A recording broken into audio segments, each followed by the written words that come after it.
Now we got a special friend. She came all the way from Tulsa, Oklahoma.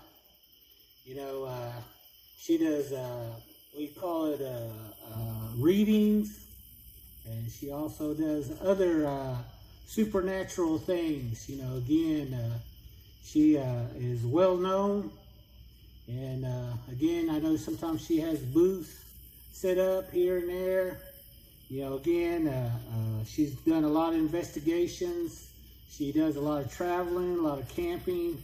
You know, let's put our hands together for Miss Shannon Robinson.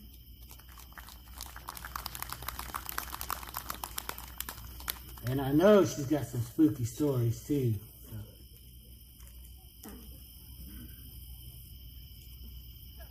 So I'm Shannon Robinson, and I'm also from the Choctaw Nation.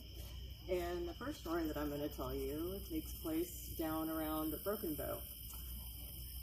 So this was about December of this year, and I was on holiday with my friend. We were just out enjoying a nice camping trip. We had a cabin, and one night I was out sitting on the porch just enjoying the evening. It was a really nice December evening.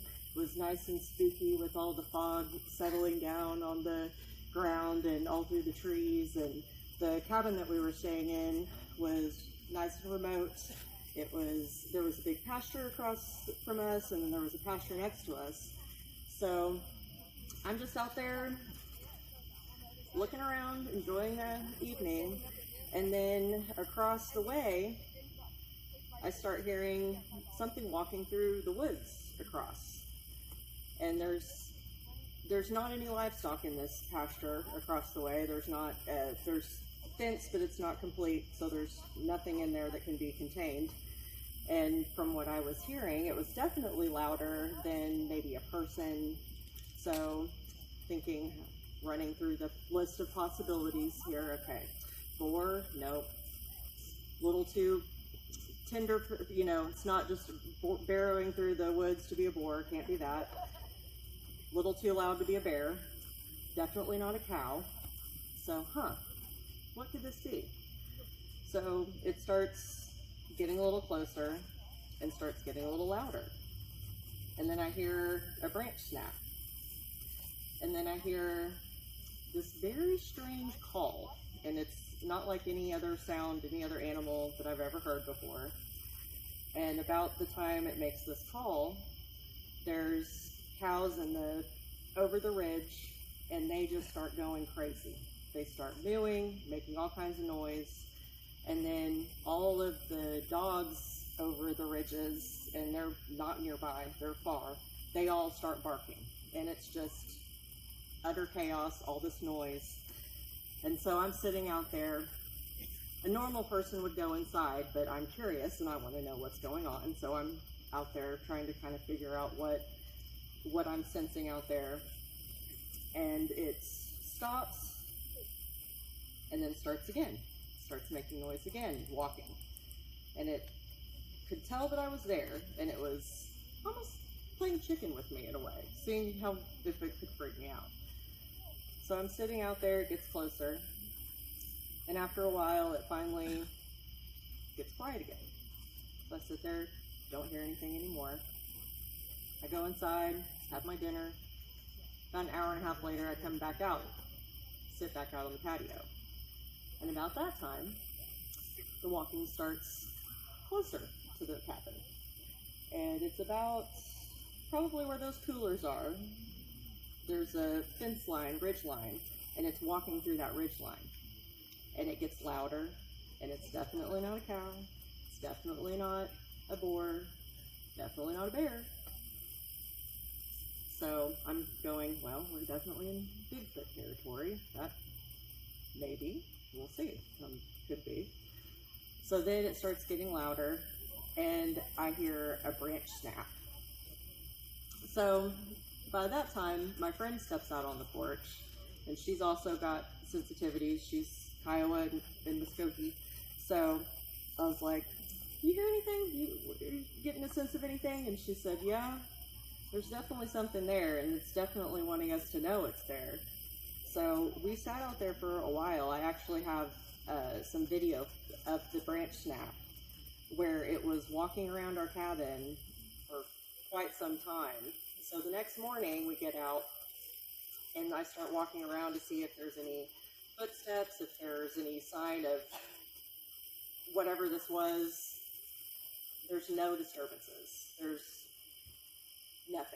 nothing to be seen. So the best I can explain is that Bigfoot came to make a visit that night. And then, so my next story, let's see. This story actually takes place in Tulsa at my house. I started getting haunted. And at first it took me a while to kind of figure out what was happening, because you kind of start talking yourself out of things. So the first experience I had, I was coming into my house and I was bringing up stuff inside the front door, and I go to shut the door and I hear, "Hey!" And it was right off to the side of my door. It was enough where I was thinking maybe somebody was calling me from the neighborhood. So I look around, don't see anything. Okay. Just, must have been hearing things. So then, about a week later, I'm at my friend's house, and she's got a shed that she's got a little workshop in the backyard. So I had gone into the house to get something, and I was coming back out to go into the shed where she was. And I come around the corner, and I hear, "Shannon," clear as day. Enough to where I thought maybe her husband had come home and he was saying hi to me. So I stop and I look around. There's nothing there. Strange. So, about another week later, I'm on a Zoom call with a friend of mine. And I'm in my house by myself. And I have some mirrors behind me, so she can see the reflection. And we're talking, and she said, "Shannon, who is that behind you?" I said, "That's the guy that's been following me around, I guess." So now we're curious. Okay, we have confirmation. Who is this guy? Why is he following me around? What's going on here? So I start asking questions. I'm a medium. I do mediumship, and so I start tuning into this guy going, "Okay, what do you want? Why are you following me around?" So he tells me he was my neighbor. Interesting. Okay. So then I ask more questions. He tells me, his name. He tells me to find Mary, and it gives me a little bit of detail. So I start searching for whoever this person is. And I found him. I found an obituary. And so I sent it to my friend who saw the person behind me, and I said, "Does this guy look familiar?" She said, "Yeah, that's the guy I saw behind you." I said, "Okay, we're onto something here."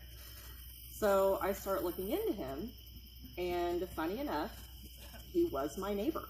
I lived in a neighborhood in Broken Arrow when I was a kid growing up, and I would go to the neighborhood right next to mine to get babysat by a friend over the summer.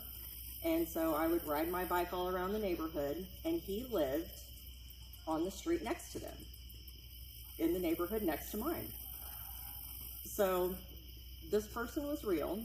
I found everybody that he was talking about, and he wanted to send a message to his daughter.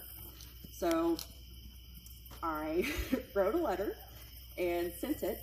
I still don't know if it was ever received or if she ever got it, but I followed that request for him and sent it out. And it was the first time that I'd really had anything tangible to where I was having someone connect with me, and I was able to actually find who that person was that wasn't, an ancestor following you around and pestering you. So that was really interesting. And I've had several experiences like that. I do house clearings. This recent one, there was a woman that reached out to me because she was in the military. She and her husband had recently bought this house in January. She left in June. He was there by himself. and he started telling her about these strange things that were happening. He said that one time he was working in his office and he was on the computer messing around, and he just started whistling a tune, and then something started whistling back at him in the house, inside. So then he's like, huh, well, that's interesting. So he said he was telling her, and she starts getting a little unnerved about the situation. So she starts telling him, okay, you need to light smoke in the house and salt the doors and lock all these things down. And so she starts giving him these instructions to do while she's out of town. And he said, as soon as I opened the door, this big gust of wind came. And he said, ever since I've started, I did the smoke and the salt, the activity's actually increased. So she's thinking, oh no, we're going to have to move. We're going to have to sell the house. We're never going to be able to live here again. And so I go over there and start kind of assessing the situation. And what I was picking up was it was actually a little boy that was there.